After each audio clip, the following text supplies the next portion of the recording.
Assalamualaikum warahmatullahi wabarakatuh. Om Swastiastu, Namo Buddhaya, salam kebajikan dan salam Pancasila.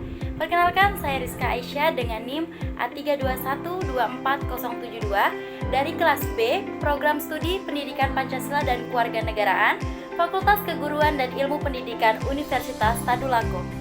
Baik, di sini saya akan memaparkan hasil resume saya dengan mata kuliah yaitu Hukum Pidana dan dosen pengampu yaitu Dr. Hasdin SPD MPD. Di sini saya akan memaparkan resume saya yang berjudul Bab 7 mengenai sifat dapat dihukum dan juga dasar pada peniadaan pidana. Baik, yang pertama langsung saja kita masuk kepada pengertian dari dapat dihukum, yang dimana menurut Profesor Satojit Kartanegara memberikan pengertian tentang strafrechtlich toegehouden, yaitu hal-hal atau keadaan-keadaan yang dapat mengakibatkan orang yang melakukan sesuatu yang dengan tegas dilarang dan diancam dengan hukuman atau undang-undang ataupun delik dan tidak dapat dihukum. Yang dimana tidak dapat dihukum ini dimaksud karena tidak dapat dipertanggungjawabkan. Tentu tidak dapat terlepas dari seseorang yang dapat dipertanggungjawabkan. Kemudian ada kalanya sifat dapat dihukum itu lenyap karena alasan tertentu, yang dimana sifat Wendertrilix tetap ada. Kemudian misalnya terjadi pencurian antara suami dan juga istri, suami ataupun istri tidak dapat dihukum, tetapi orang yang membantu atau bersama-sama melakukan pencurian tetap dapat dihukum.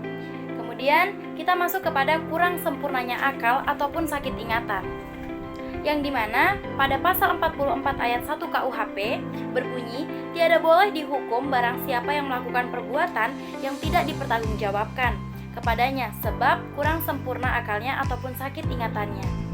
Kemudian orang yang tidak dapat dipertanggungjawabkan terhadap perbuatannya adalah yang pertama, orang yang tidak dapat bebas menentukan kehendaknya terhadap perbuatan yang dilakukannya. Kemudian yang kedua yaitu orang yang keadaan jiwanya sedemikian rupa sehingga ia tidak dapat menginsafi bahwa perbuatannya tersebut terlarang dan juga tidak dapat menyadari akibat daripada perbuatannya sendiri.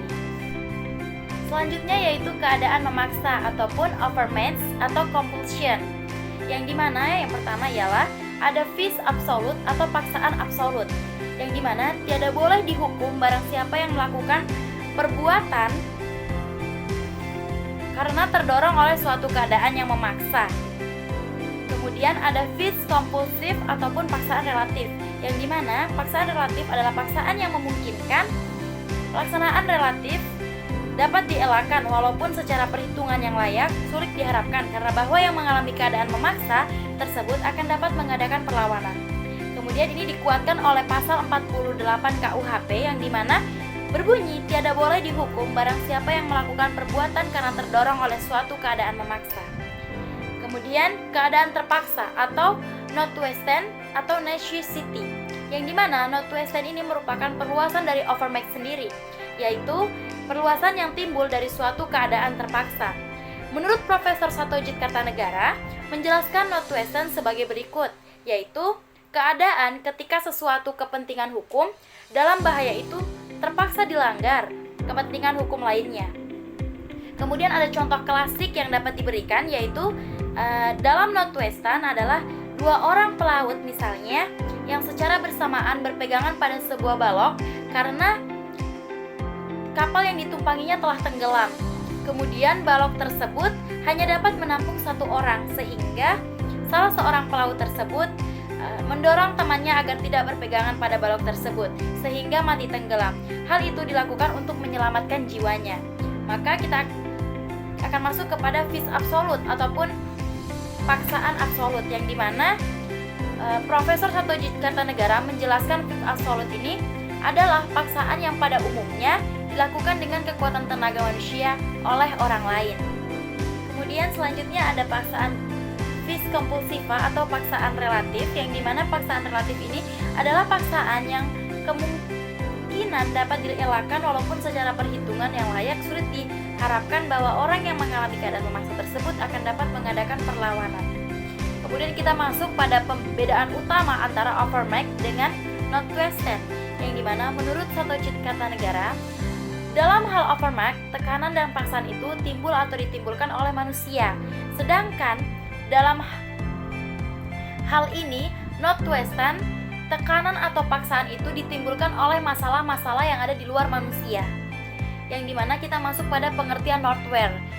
Northware itu diatur dalam pasal 49 KUHP yang berbunyi sebagai berikut. Yang pertama, tiada boleh dihukum barang siapa melakukan perbuatan yang dipaksa dikerjakan untuk membela dirinya sendiri ataupun diri orang lain, dan juga membela kesopanan sendiri ataupun kesopanan orang lain, atau membela harta benda kepunyaan sendiri ataupun kepunyaan orang lain, karena serangan yang melawan hukum dan yang berlaku seketika.